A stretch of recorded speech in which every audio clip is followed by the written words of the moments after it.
Đời các bạn càng có tuổi, các bạn trưởng thành, các bạn sẽ nhận ra là trên đời này không có bạch mã hoàng tử. Chào các bạn đến với kênh YouTube của Nhi.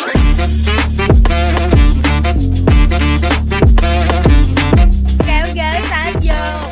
Bí mật để tìm được người tình lý tưởng ở đâu hả chị? Đây là một trong những cái câu mà Nhi nghĩ là muôn đời rất là nhiều người hỏi Nhi đó các bạn. Rồi, đầu tiên Nhi muốn các bạn coi lại những cái video cũ của Nhi, bởi vì Nhi nói cho các bạn rất là nhiều về tại sao bạn không thể tìm được người hoàn hảo và tại sao bạn phải ngồi xuống và trung thực với mình về cái expectation, tức là cái chuẩn mực. Nhi muốn các bạn ngồi xuống và cùng làm cái bài tập này với Nhi, tại vì Nhi nghĩ những cái câu này hay lặp đi lặp lại và Nhi không muốn nó lặp đi lặp lại, bởi vì các bạn không chịu làm bài tập cho nên nó mới lặp đi lặp lại. Có như bạn sẽ hỏi Nhi là từ lúc nào chị nhận thức được là mình không cần một người đàn ông khác để mà mình hạnh phúc? và cái này Nhi cũng muốn nói cho mấy bạn nam luôn. Làm sao để mình nhận thức được là mình không cần một cái người phụ nữ khác để cho mình hạnh phúc? Tức là mình phải là người đầu tiên hiểu được là hạnh phúc đối với bạn là gì và chuẩn mực của bạn đi tìm kiếm cái người đối phương của bạn là cái gì. Thì theo chúng ta, khi chúng ta trưởng thành lên các bạn, chúng ta bị một cái đó là người ta nói rất là nhiều về bạn phải, ví dụ như đây là bạn là nam, bạn là chồng tương lai. Bây giờ chúng ta cùng nhau phân tích chồng tương lai. Nếu như bạn đi kiếm một người đàn ông và nếu như bạn là nữ, như biết trong lòng các bạn, bạn muốn rất là nhiều thứ trong đời, được chưa? Bạn sẽ lên, đây là cái thứ bạn muốn này, bạn sẽ ghi ra dùm cho Nhi, đây là những thứ bạn muốn. Rồi sau đó, cái thứ bạn muốn này nè, bạn đặt thêm một cái câu hỏi khác cho Nhi là có tìm được ở đâu khác mà không phải từ chồng hay không? Tại sao cái câu hỏi này sẽ giúp bạn rất là nhiều? Bởi vì xíu nữa bạn sẽ quay trở lại và bạn sẽ hiểu cái ý của Nhi. Bây giờ Nhi cho một cái ví dụ. Ví dụ như thôi Nhi sẽ lấy Nhi đi Hỷ. Nhi rất là thích những cái cuộc nói chuyện về kinh doanh, về đầu tư, về tài chính, về kinh tế thế giới, về cái vấn đề của xã hội. Rồi Nhi có con, Nhi lại rất là thích nói về vấn đề về tâm lý học. Nhi cũng thích về tâm lý học. Rồi Nhi thích là cái phải ngồi có người nói chuyện về tâm lý học với mình, rồi có người phải hiểu là mình đang hứng thú cái đó, mình thích về con người, mình hào hứng về cái đó. Nhi cũng rất thích về leadership. Ok, leadership giúp cho Nhi nhìn ra được là cái này là cái mình rất là đam mê, mình có thể tìm tòi hoài, mình có thể học hoài. Nhi cũng rất là thích về giúp đỡ con người, Nhi còn gọi là charity. Bạn phải thích nữa. Nhi cũng rất là thích được nói về cái chuyện ví dụ như ăn uống đi, Nhi rất là thích ăn uống, mà đi cái chỗ nào mà cái chỗ nấu ăn ngon, đồ ở nhà nấu cũng được nhưng mà phải là ngon. Rồi Nhi cũng thích đi du lịch học hỏi đi. Du lịch học hỏi này thì nó liên quan khác với cái du lịch đi chơi nha. Tức là Nhi không thích đi du lịch là để hưởng thụ, mà Nhi thích đi du lịch để học về cái đất nước khác.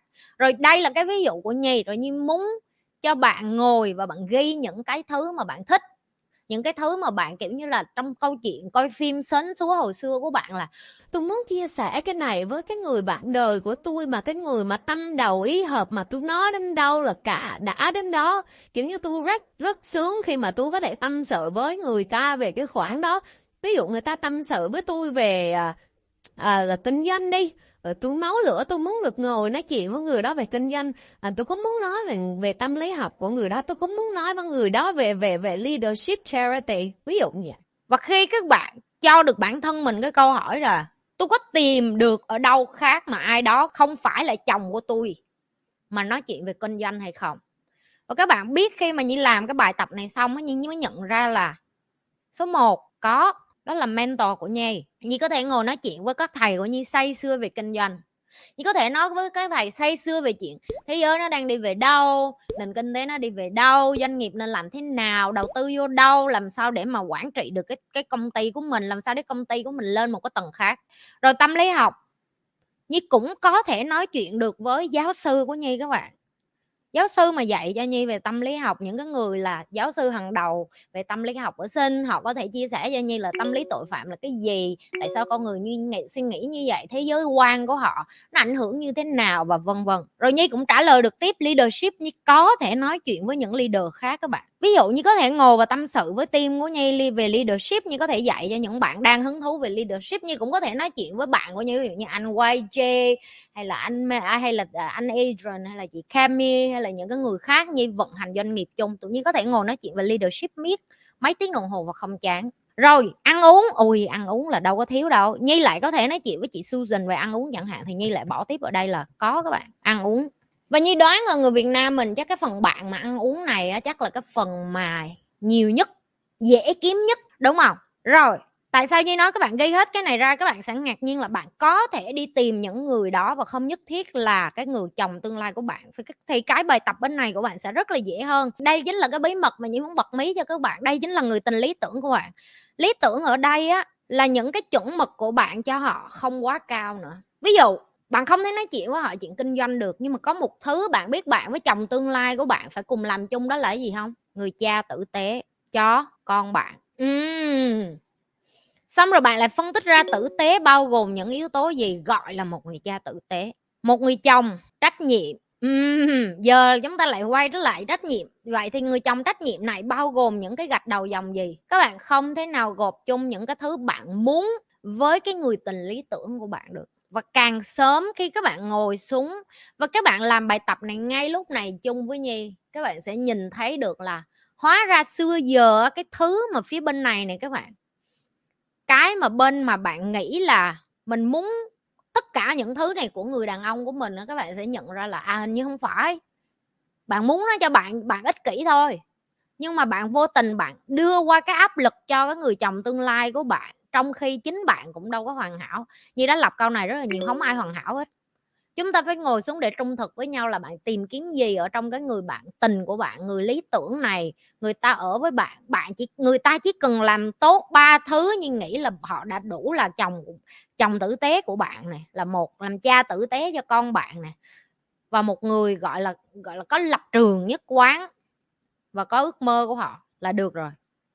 Mấy bà hay, tại sao tôi hay lấy mấy con đàn bà để tôi nói mấy bà là cái vấn đề, tại vì mấy bà phụ nữ hay được 3 cái này xong rồi cái muốn hơn các bạn. Và đôi khi họ hay ngộ nhận là họ ngồi nói chuyện được với một anh nào đó về kinh doanh đi, là họ đi tục quần với cái anh đó chẳng hạn, nhưng mà họ quên mất người chồng ở nhà của họ làm được những cái yếu tố này. Họ đi gặp một ai đó mà họ có thể ăn uống hợp cả, đi du lịch hợp cả, họ nghĩ là họ có thể san sẻ những cái trách nhiệm làm gia đình với nhau. Nó không đúng. Cho nên là khi bạn ghi ra giấy giải quyết được 50% mà. Cho nên là bí mật để tìm được người tình lý tưởng của bạn là đặt câu hỏi có tìm được cái thứ mình muốn và cái cuộc nói chuyện mà mình muốn và những cái trải nghiệm và những cái chia sẻ của mình ở đâu khác ngoài cái người chồng của mình hay không. Và nếu như câu trả lời là có, vô tình bạn đã trút bớt cái gánh nặng lên cái người mà sắp tới bạn coi đó là người tình lý tưởng của bạn. Trong đầu các bạn chắc các bạn nghĩ được là chắc là Nhi phải có một cái danh sách dài những cái tiêu chuẩn để mà trông ngóng đến một người đàn ông gọi là bạch mã hoàng tử thôi các bạn. Nhi nói với các bạn ngay, cái sự khác biệt là cái người họ nhận ra sớm, cho nên cái đời của họ có thể focus, hay như còn gọi là tập trung.